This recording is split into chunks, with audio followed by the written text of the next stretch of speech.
Only mark.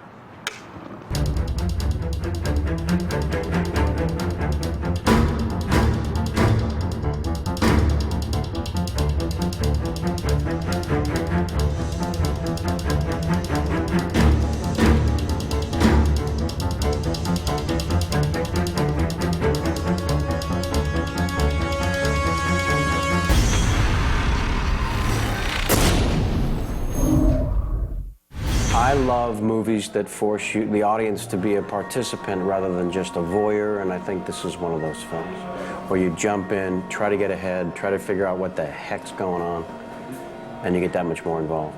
The audience will have to make a decision as they're watching it. What is Tally's motivation when he saves the Smith family and when he puts the boy in jeopardy? Is it really about his family who's been kidnapped, or is it about this family? So there's so many aspects of the film which make it unique. I like the humanity that they brought to Jeff Talley, to Bruce Willis's character. That was something that I hadn't seen in a lot of Bruce's work before. He's absolutely what I love to work with, because he loves to improvise, he loves to rehearse, he loves to really talk about the characters and the character's history, and that is so helpful. There's a particular shot where he sees me close up for the first time, and I spook him. I come out of the dark. And I'm only supposed to say 3. He's counting, he doesn't see me, he says 1, 2, and I just boo, basically, 3. And I can't do it. I'm doing it, but I'm terrible. I mean, just awful. Because it's Bruce Willis, and I'm holding a gun, I'm Bruce Willis. Ready? Yeah. 1, 2, 3. Comes back to me and says, you know what? Take your time. Find it. Play with it. Try different things. And that was the moment when I knew that Bruce was on a different level of, it's not celebrity, it's an actor wanting everybody to do the best that they can and willing to take time to get it right. I portray Walter Smith in this film. He is the father of 2, wife deceased. At first glance, loving father, wealthy, certainly lives in a beautiful home. And slowly we start to find out more and more about him, about what he does for a living, about who he might work for, and the danger that he's put his family in by working with those people. Walter, for all his bad dealings, you know, when he's lost his wife, thinks that he can just put up fences and stuff like that and keep himself safe from the world. But, you know, in all walks of life, you know, you can't choose your destiny, you can't choose your fate. If there's a bullet with your name on it, it's going to find you. And unfortunately, the bullet in this case comes in the form of, you know, Dennis, Mars, and Kevin. The kids were too old in the original script. Mars was around 30, he was like a psycho killer, and the kids were around 25. And I want the kids to be younger. Yeah, like Kevin is 16, Dennis is around 19, and Mars 23, you know. Like, it's low social class. Those 3 kids come from low social class. There is something naive, but there is also something about the violence, you know, of those kids. All lost, a little bit lost. The relationship between Dennis and Mars, I think, is a one-upmanship from Dennis's perspective. He's I think, somewhat intimidated by his new friend Mars, inspired to top the last move. Let's just go to the movies. We're gonna go to the movies. But first we're gonna take Daddy's car. No, man. Dennis, this is way worse than any shit you've done before. We have the mouth, which is Dennis, the conscience is Kevin, and the impulse, which is Mars. Next time we come, you're going to behave better. I'm not coming back here. Yes, you are. My daughter Rumor plays my daughter in the film. She's really good at it, really strong. And when she told me she wanted to audition for it, I told her that she would have to, you know, go out and get it herself. And I wasn't going to just, you know, let her have the job. She came in and auditioned for the film's director, Florence Cerie, and she won the part. I see him with her being a daddy, and of course that totally feeds my character. It's brilliant. If it was just another actress, they would have to create that, and It wouldn't be as real. I mean, there's no way. Walter Smith's house, in some ways, is a character in the movie. This house, at the beginning, you think, oh, it's a beautiful house, you know, this guy is very rich, it's beautiful, and you understand why those kids want to enter in this house, because this house is beautiful, you know. But step by step, you understand that it's more a trap. Tus trailers. A big Visita mi security canal. system that when you're inside, you cannot get outside. So it becomes difficult for the police outside and for the kid inside, because this house is in between. You are trapped outside and you are trapped inside at the same time. No. This is bad. No, this is bad.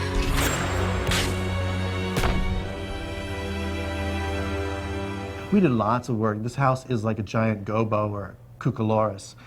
The house was built for shadows. I mean, everything that you see in the house has got some kind of thing to shoot through or bounce light through, so you're getting bars and things across people's faces or down entire hallways of stripes. What they did was build an all-steel house, the interior of an all-steel house, and set it on fire. It was pretty hairy. Like the walls, please. And action!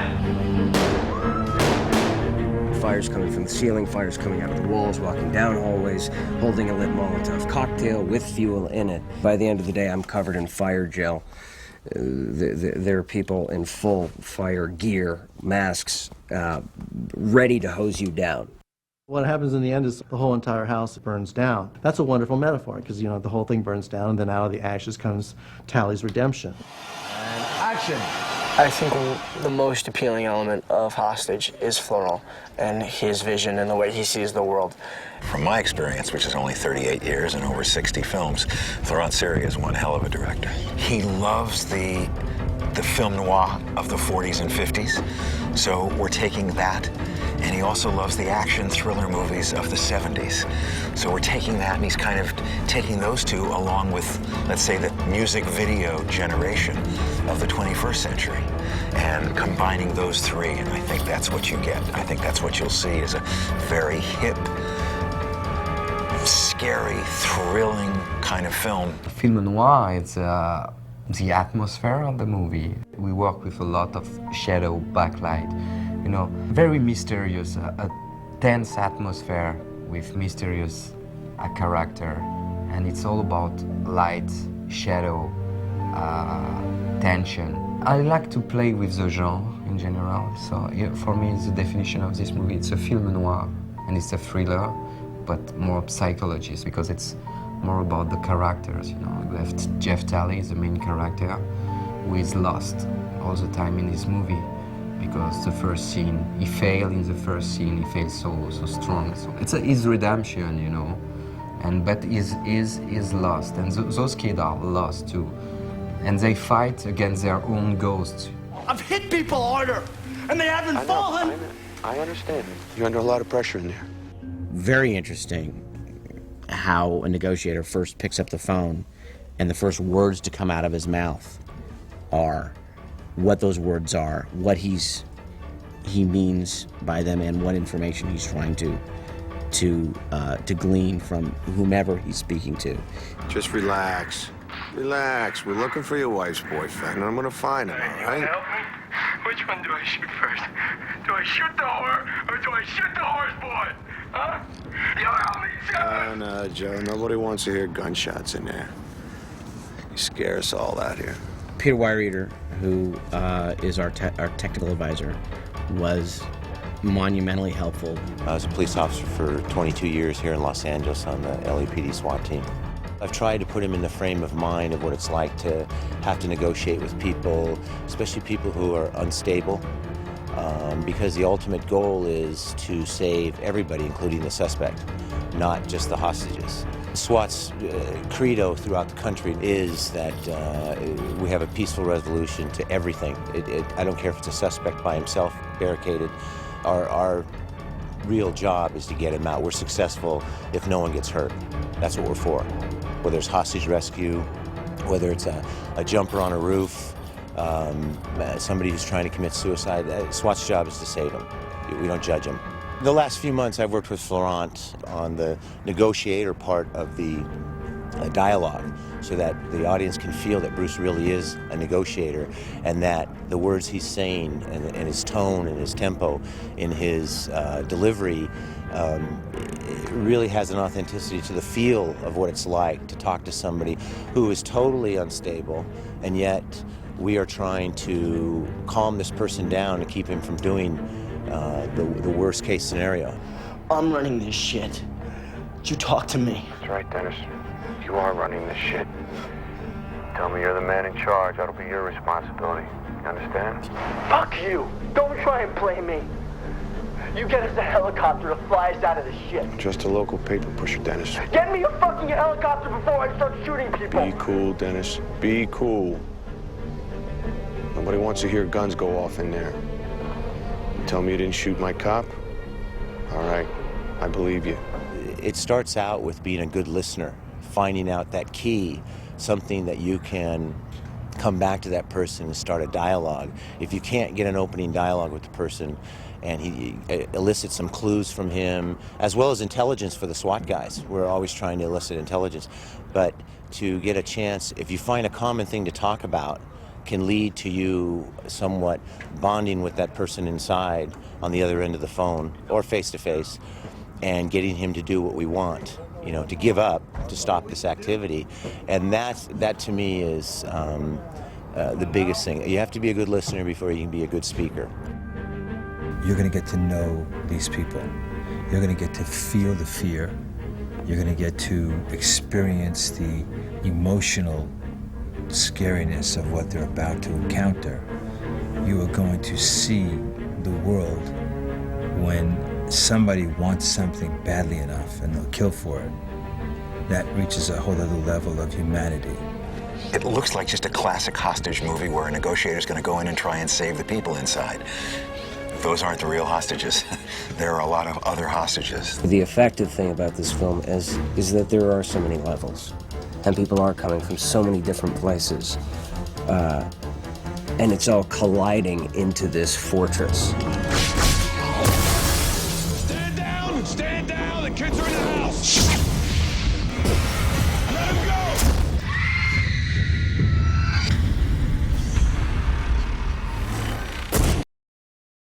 That was the fun part of this character.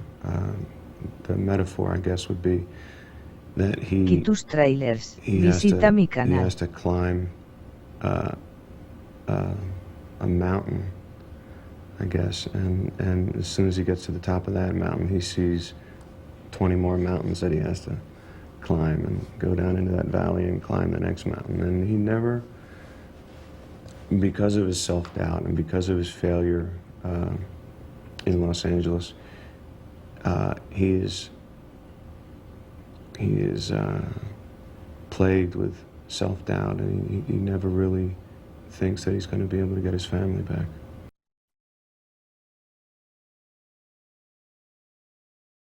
I saw a film called The Nest that he had done a couple years earlier, and I called him up, saw him out, and told him how much I liked that, and that I would like to work with him someday. Because of schedules and script revisions and a lot of other unforeseen obstacles, we were able to get Florent to come over and shoot this film.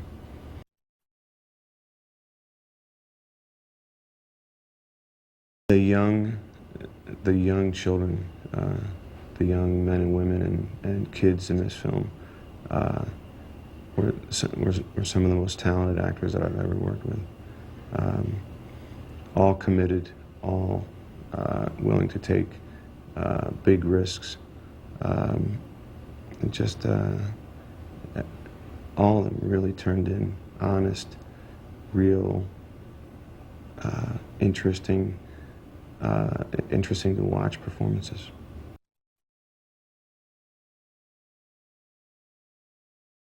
Our job, all of our jobs, everybody on the crew, it's our job to try to make the most entertaining film we can. And we were fortunate enough on Hostage to be able to assemble a really strong crew, a crew who all worked together, who worked really long hours, worked really long nights. I think we worked about 6 weeks of nights up in Topanga Canyon, and we had a lot of fun.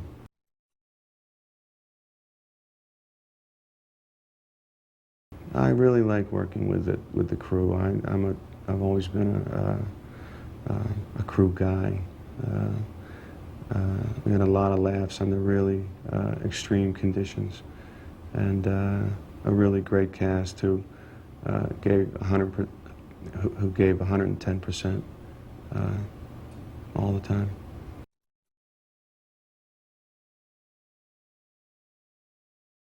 You know, I think what I liked about it was that it took the sort of people taken hostage genre and spins it on its head. There were certain twists and turns we haven't seen before. So there's a certain originality to this telling of a hostage story. At some point, the hero becomes a hostage as well through his own personal history, which is, there's just peeling back layer after layer for the audience to get more information. I love movies that force the audience to be a participant rather than just a voyeur, and I think this is one of those films where you jump in, try to get ahead, try to figure out what the heck's going on, and you get that much more involved.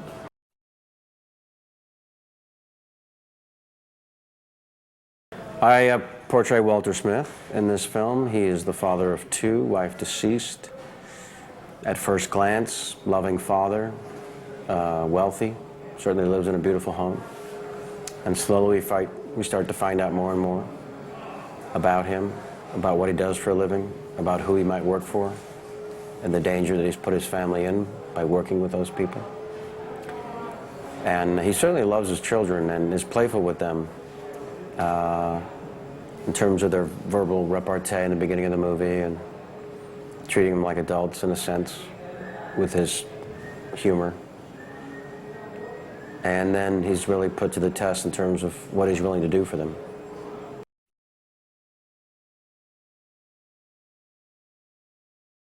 You know, he's a real leader.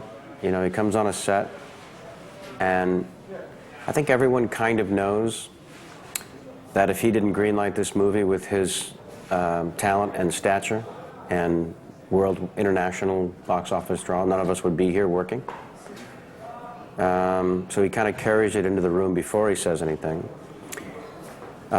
He's been a great inspiration to the younger actors here they've shared with me in terms of his dedication to detail and the importance.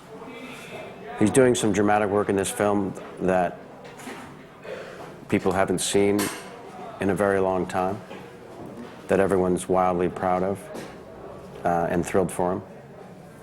And I am, as a friend, also really thrilled for the work he's doing in this.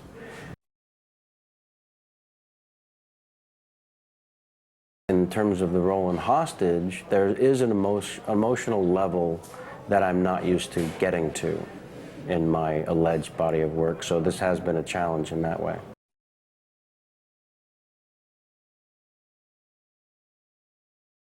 What's so interesting, I think, about Hostage is that we're approaching it with a lot of humanity, and we're approaching it as if it's a story about relationships and about family. It's about a man who's fallen and trying to get back on his feet. It's a story about three kids who are making childless decisions and living with the adult repercussions, and it's about family and love.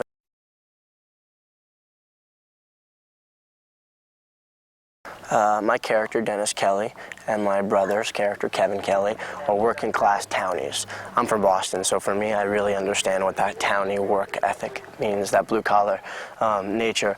We're a family living in Valencia, outside of LA. I've gotten into some trouble, but I think in my heart, I'm a good kid, and so is my brother. I'm always taking care of my brother. Our father's out on us. Our mom's not really there, so it's really the two boys taking care of each other, and trying to make the best of things. A major element of Hostage is manipulation and negotiation, and how those two kind of interplay. And everybody is manipulating everybody else, some more successfully than others. my character thinks he's manipulating Bruce Willis's character. Bruce Willis's character is actually probably manipulating my character, and then you've got a third party, a third element that's trying to manipulate all of it. And every party is thinking that they're doing it successfully, when in truth, you know, there can only really be one hero and one man walking away.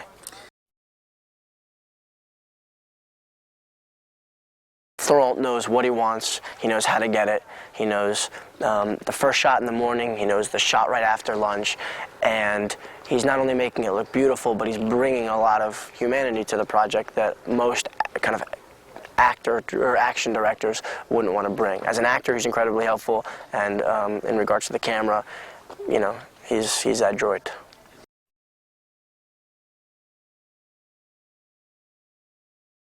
I liked a lot of things about this script. What I liked most was at least the way that I interpreted this guy Mars was not just an evil bastard. He's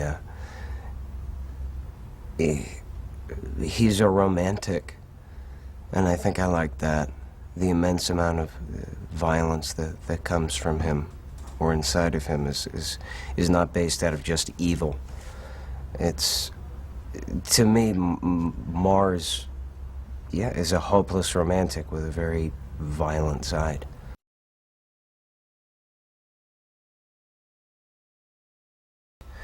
Mars, to me, is not even a human being. I mean, I'm trying to find the human beings within the myth, and I see him as a mythical, larger-than-life operatic character. There's fire, there's the girl, there's silence.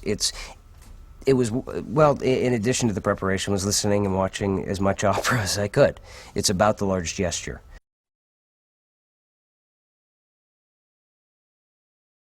I think everybody with this film will take away something different, at least in terms of the actors. The great thing, or hopefully the effective thing about this film is that there are so many levels, and people are coming from so many different places.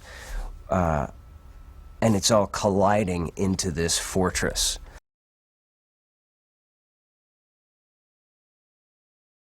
She's 14 years old, a little bit spoiled, you know, used to getting her way, but very smart and spunky and feisty at the same time, you know. Yeah, she's very, very smart. Kevin Pollak. Oh, he's so funny. He's such a good actor.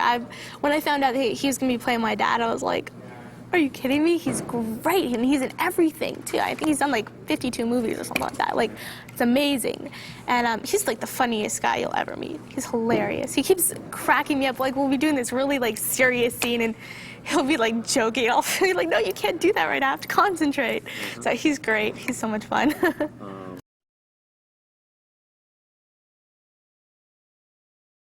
At first, you know, I was kind of nervous to meet him. It's Bruce Willis, but he's really nice. And one thing that that kind of surprised me, I mean, he's so into it, you know, and he's so involved with everything, and he goes all out. Like if someone else is doing a close-up and he's not in it, he gives them all that he has, and he's so into it. And it's just, you know, he's really amazing, and he's such a nice guy, too.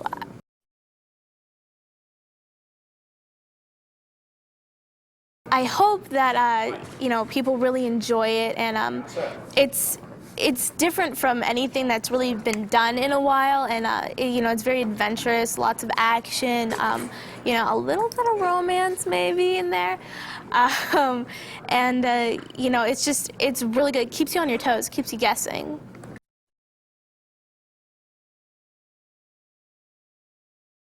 It's exciting, and it's fun being on the set, and it's easy to change different characters, like when you have to be happy and you have to be sad and then you have to be happy. And it's pretty easy.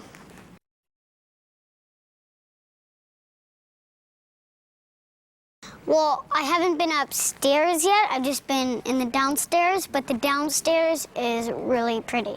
Like, they have this little pool, but it's freezing. And one time Florent jumped all the way across it.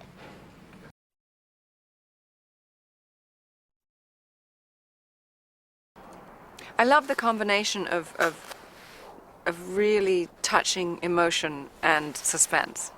I love that. Plus the sort of darkness of Florent's filmmaking. And when I met him, he said that, you know, he had some pictures from The Night of the Hunter, which is one of my favorite films ever. Tus trailers. And Visita mi he canal. said that had inspired him for this movie, and so that was very, very exciting for me because I love that film.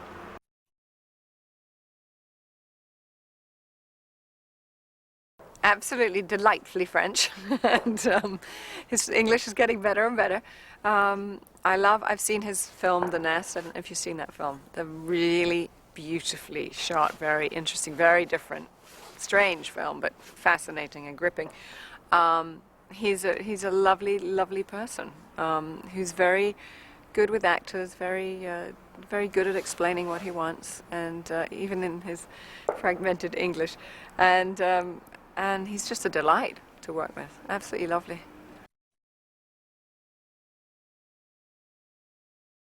He's really serious about his work, and I've seen the opening episode of the movie, and it's mind-bogglingly fantastic. He's amazing. And I think that everybody was so blown away by what he did in the opening sequence that it's raised the tone of the whole movie. It's made it a much more emotional movie, everybody keeps saying. So I love that. I mean, he's absolutely what I love to work with because he loves to improvise, he loves to rehearse, he loves to really talk about the characters and the characters' history, and that is so helpful. Yeah, Bruce plays the negotiator, the reluctant negotiator in this situation, and Dennis is the main communicator with him, although I seem to be pushing for the same kind of thing that Bruce is in the movie, and so it's like we have a few scenes with him that are going to be pretty cool, they're going to be pretty intense, and of course, like, you know, the ending is great, so.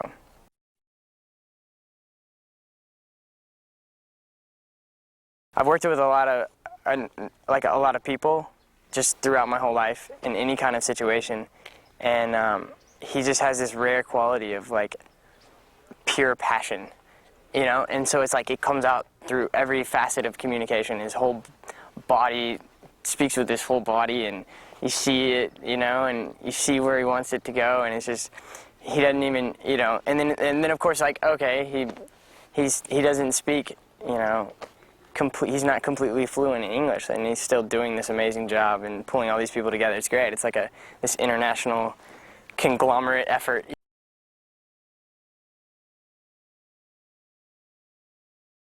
I mean, they're just great. Like, I don't have to worry about it because if I'm not in it or if I'm not listening or anything, they're gonna pull me in, you know, and I get to like learn little tricks that they do and observe preparation and just every aspect of what they're doing, you know, I get to soak it up like a sponge because I'm just so fortunate to get to work with these guys, you know, two guys that I've already respected. The movie takes place in one day and one night, and I like this kind of movie. You are so close to the character, and the tension is so strong because it's just one, comment on dit, un temps, un lieu, une action. One time, you know, one action.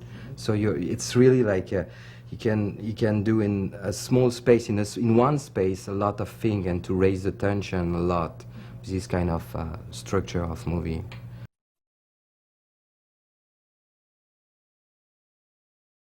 For me, it's a psychological thriller.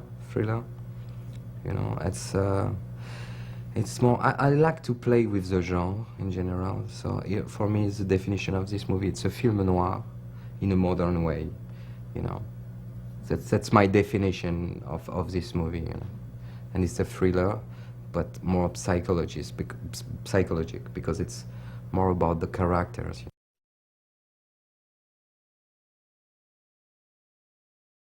The story is about redemption. It's about people who are lost for a moment with their family or in their life, or what they did, something bad in their lives, like Walter Smith. For money, he do bad stuff, but he didn't take care enough of his kids. And at the end, it's more about family. You win from one end and you lose from the other. It's more, at the end, there is more contradictions, you know. Those guys, we live with this experience, you know, of something very extreme. And I think after the movie, they will take care more of their family. Going to burn hotter or is it going to turn? Now, let's talk about something. This last line. Johnny. When do you crank? When do you vary? Real time? Real time? Real time? Real time, okay.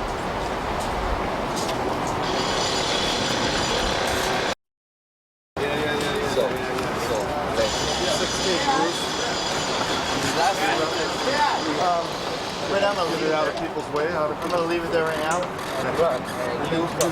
What are they looking up here? We're shooting they're doing a crane shot. So, you know, it's part of this.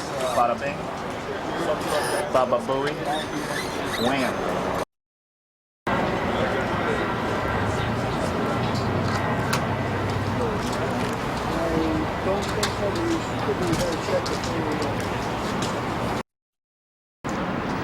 I'll put him there.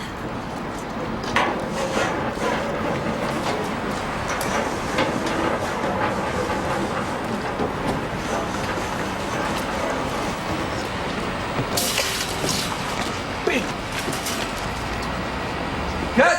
Great!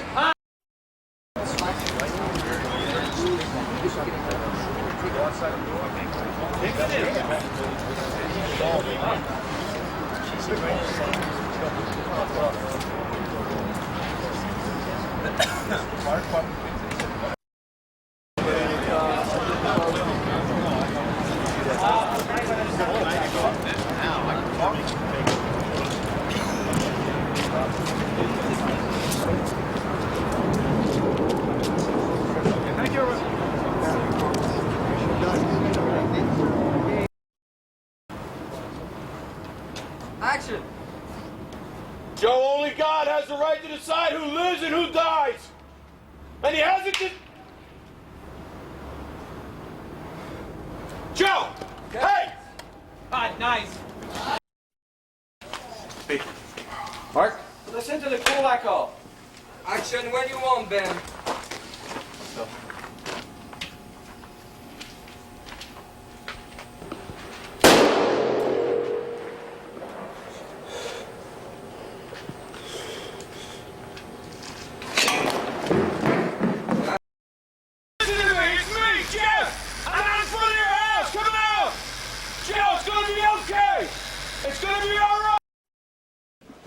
Speed camera, Mark.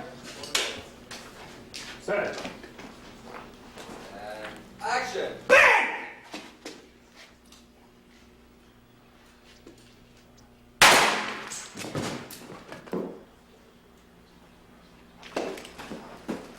Cut. Mark. B mark.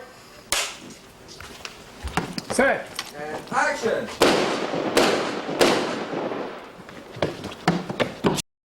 What are you doing? I ran to your truck, dog. They know about our thing. You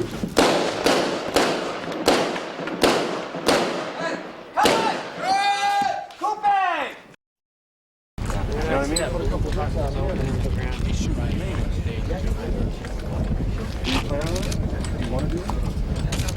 Well, in the club or whatever. Somewhere. So there's a little... Even they went when you go, Ready, and action, please.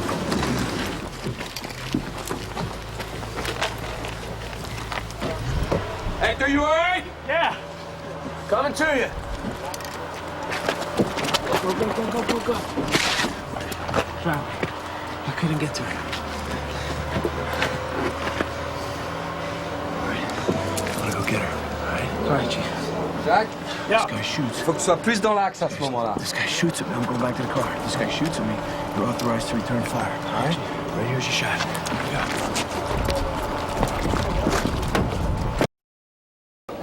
What I should say is, where's he at? Where's the shooter?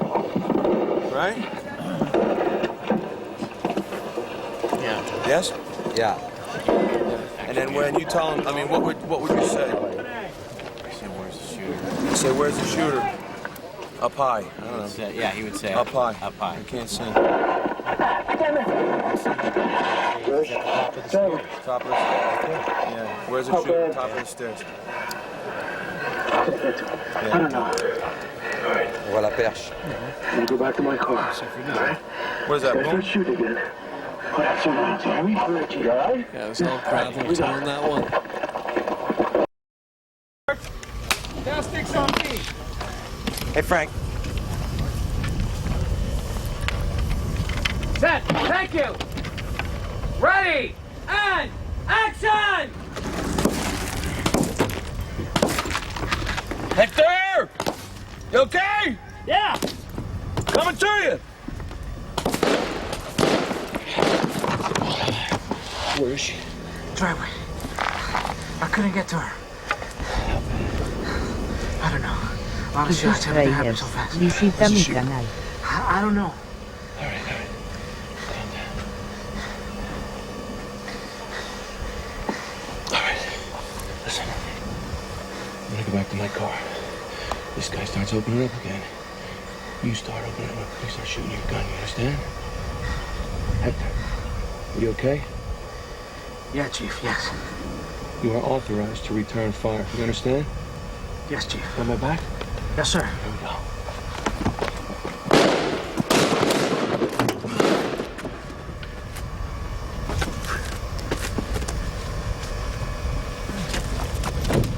Come on, Hector, anytime!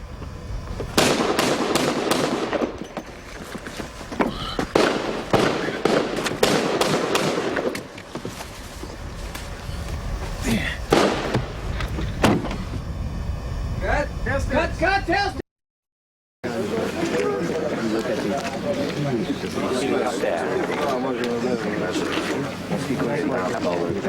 I'm in the middle of a remodel. That's surprising. Big, strong. Well, I don't know. I'm guessing. The idea is when you come here, the light's going to hit you, so you turn, and then you look up and we go with it. Ready. You want to see again slowly? Can you bring it around again slowly for time? Rolling sound, please. Wait. You get a mark? Perfect. Okay. Here we go. Ready, and action.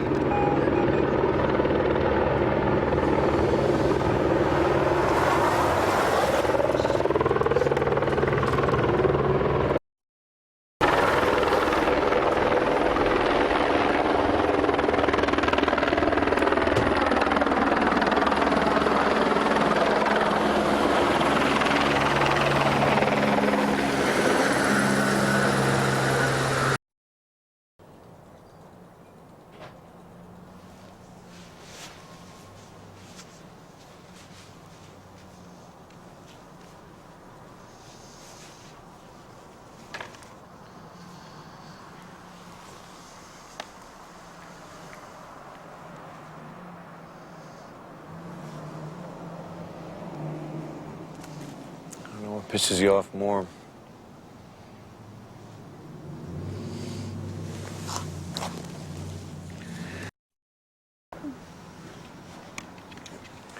Why do you keep hiding my gun, Amanda? I saw you that day. Saw me what? You don't even remember. Remember what, Amanda?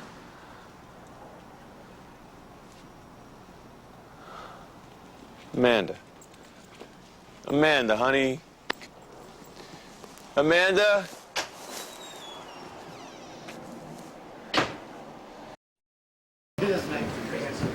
You don't want to know what he just said.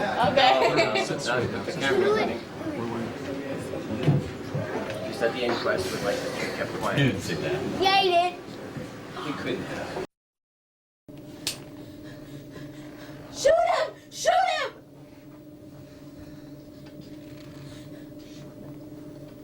Shoot him!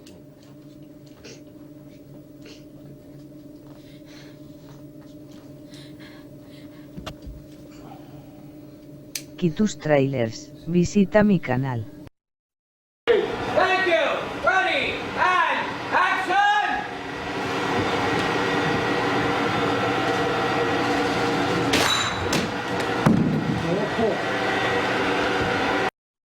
Having that store.